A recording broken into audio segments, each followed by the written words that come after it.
Good morning, everyone. Today we begin our exploration of the history of drug use and legislation. At first glance, it might sound like a dry subject, but trust me, it's a story filled with politics, prejudice, big business, organized crime, and shifting social values. Let's warm up with a thought experiment. Imagine that starting tomorrow, caffeine is declared illegal in the United States. No coffee, no Red Bull, no energy drinks. Selling or even drinking caffeine is punishable by law. What do you think would happen? Would people obey?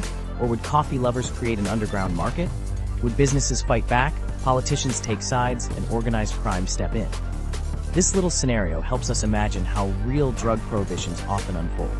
Beliefs and prejudices in policy. One of the most important things to know is that U.S. drug policy has rarely been guided by science. Instead, laws have been shaped by fears, perceptions, and prejudice. Irish immigrants in the 1800s were stereotyped as drunkards, fueling temperance campaigns. Chinese immigrants brought the practice of smoking opium. Prejudice against them led to the first state-level bans on opium dens. In the early 1900s, racist rumors claimed cocaine made black men violent and resistant to bullets. These myths fueled harsh restrictions. Mexican immigrants in the early 20th century were linked with marijuana. Anti-Mexican attitudes drove many state bans. So when we ask, why was this drug banned, the answer is often less about the drug itself and more about the people associated with it. Even today, public perception shapes policy. Think about vaping. Some see it as a health crisis, others as a teen fad, and still others as a political issue. Science plays a role, but culture and fear often play a bigger one. Prompt: why do governments so often target communities instead of focusing strictly on the drug? Alcohol and the temperance movement. Alcohol has been part of human life for thousands of years. In the 1800s, Americans drank far more than we do today. That's when the temperance movement took shape.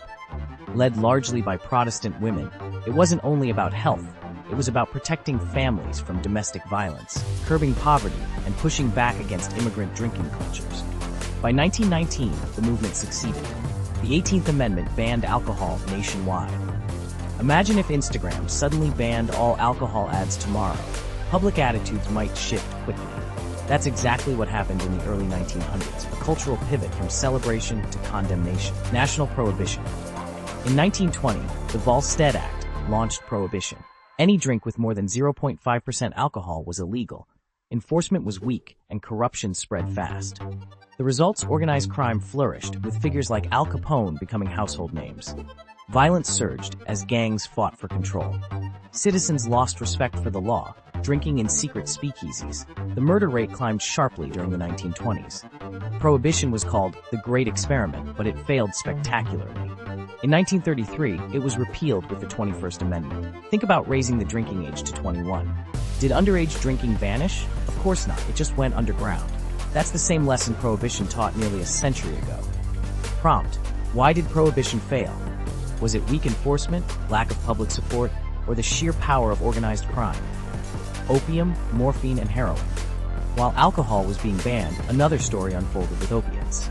Opium has been used for thousands of years, and in the 1800s, nearly every American household had some form of it, usually as laudanum. Morphine, discovered in the early 1800s, was hailed as a miracle drug and used widely in the Civil War. But thousands of veterans left the war addicted. In 1874, chemists synthesized heroin as a non-addictive substitute for morphine. By the early 1900s, heroin addiction was itself a crisis. Notice the cultural double standard. Opium smoking was condemned as a Chinese vice, while morphine and heroin addiction, widespread among middle-class whites, was treated with more sympathy. The same substance could be judged differently depending on who used it. History repeated itself in the 1990s, when prescription opioids like OxyContin were marketed as safe, only to ignite today's opioid crisis. The Harrison Act of 1914. The Harrison Act changed everything. It required doctors and pharmacists dealing with opiates or cocaine to register and pay a tax. On paper, it was a tax law, but in practice it criminalized addiction. Doctors could no longer prescribe narcotics to maintain patients. Addicts were forced out of medical care and into the black market. Within a year, 200,000 medical professionals had registered, showing just how common opiate and cocaine use really was. This act cemented a pattern. Drug use would be treated not as a medical issue, but as a criminal one. That pattern still shapes debates today.